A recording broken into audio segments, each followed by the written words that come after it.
안녕하세요. 오늘 저희는 청취자께서 보내주신 특별한 말씀 자료를 좀 깊이 보면서요. 이런 질문의 답을 찾아보려고 합니다. 바로 오늘, 지금, 어떻게 하면 성령 충만한 삶을 살 수 있을까 하는 거예요. 네, 아주 중요한 질문이죠. 이 자료가 사도행전 2장 그 오순절 사건에서 출발해서 오늘 우리 삶에 어떻게 적용될 수 있는지 그 핵심을 좀 파헤쳐 보려고 해요. 자, 그럼 한번 들어가 볼까요? 네, 좋습니다. 우설 시작은 역시 사도행전 2장, 그 오순절날 사건이죠.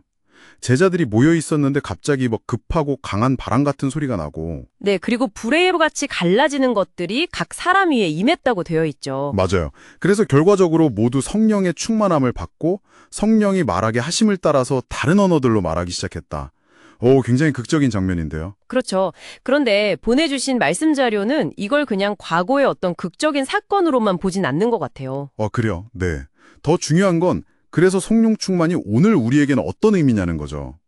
자료에 따르면 이건 뭐랄까, 하나님께서 이미 시작하신 움직임, 그러니까 첫 번째 동인이라고 표현하던데 거기에 우리가 믿음으로 반응하면서 함께 참여하는 과정이라는 거예요. 아, 그러니까 그냥 하늘에서 뭔가 떨어지기만 기다리는 게 아니고요. 네네. 그런 수동적인 기다림보다는 우리의 능동적인 참여가 핵심이다. 이런 통찰이 담겨 있더라고요. 능동적인 참여라 흥미롭네요. 그럼 그 참여는 구체적으로 어떻게 나타나는 걸까요?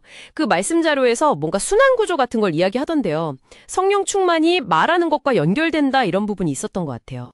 바로 그 지점입니다. 그게 오늘날 우리가 성령 충만해질 수 있는 굉장히 중요한 열쇠라고 봐요. 자료에서는 이렇게 질문을 던지라고 제안하죠. 지금 내가 하려는 이 말이 정말 성령께서 내 안에서 말씀하시려는 것과 같은 방향인가? 하고요. 아, 내 말을 계속 점검해보라는 거군요. 네, 끊임없이요. 그리고 의식적으로. 자료 표현에 빌리자면 내 몸을 쳐서 복종시키면서까지 그 성령의 인도하심을 따라 말하려고 애쓰는 것. 이것이야말로 어떤 감정이나 신기한 현상 너머에 있는 오늘날 우리가 성령 충만으로 나아가는 구체적인 실천 방법이라는 거죠.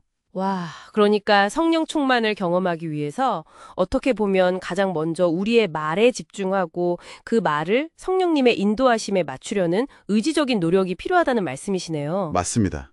그 노력이 중요해요. 그리고 이 모든 것의 바탕에는 당연히 그 2000년 전에 오셨던 성령께서 지금도 우리 안에서 우리를 통해 말씀하신다는 믿음, 이게 있어야 시작이 되는 거고요. 정확합니다. 그 믿음이 경계선이자 출발점인 거죠. 그리고 그 말의 성격에 대해서도 자료에서 좀 중요한 점을 짚어주는데요. 말의 성격이요? 네. 사도행들에서 제자들이 다른 언어들로 말했다고 하잖아요. 네, 그렇죠. 이게 그냥 알아들을 수 없는 어떤 이상한 소리가 아니라 당시 그 자리에 모였던 여러 지역 사람들이 실제로 알아들을 수 있는 외국어였다고 해석을 해요. 아, 정말요? 그냥 방언 같은 게 아니고요. 네, 그렇게 보더라고요. 마치 그 바벨탑 사건 때 혼란스러워지고 흩어졌던 언어가 성령 안에서 다시 소통 가능한 상태로 회복되는 그런 그림으로요. 와, 소통의 회복이라. 그래서 이게 오늘 우리에게 시사하는 바는 꽤 명확하다고 생각해요. 성령 충만한 사람의 말은 그냥 자기 하고 싶은 말만 쏟아내는 게 아니라 듣는 사람이 이해하고 받아들일 수 있는 그런 진정한 소통을 지향해야 한다는 거죠. 그렇군요. 자기 욕심이나 주장이 아니라 상대방이 알아들을 수 있는 말. 아, 그게 성령 충만한 말의 특징일 수 있겠네요. 네, 그런 관점에서 볼 수 있겠죠. 결국 정리해보면 성령 충만이라는 하나님의 은혜가 그냥 가만히 있는 사람에게 임하는 게 아니라 하나님의 말씀, 그게 거창한 게 아니더라도 단 한 구절이라도 붙잡고 아둥바둥 순종하려고 애쓰는 사람에게 임한다는 거네요. 맞아요. 그 순종하려는 적극적인 노력이 있을 때 그 은혜와 만나는 접점이 생긴다는 거죠. 그 노력이 없이는 은혜를 기대하기 어렵다. 이런 메시지로도 들리는데요. 그렇죠. 말씀에 순종하려는 그 애씀 자체가 하나님을 경험하는 통로가 된다는 점이 참 인상 깊었어요, 저도. 네. 오늘 이 말씀을 통해서 보니까 성령 충만한 삶이라는 게 저 멀리 있는 어떤 신비한 목표가 아니라 정말 지금 여기서 내가 하는 말, 그리고 순종하려는 작은 노력들을 통해 시작될 수 있다는 걸 확인하게 되네요. 네, 맞습니다. 핵심은 그거였죠.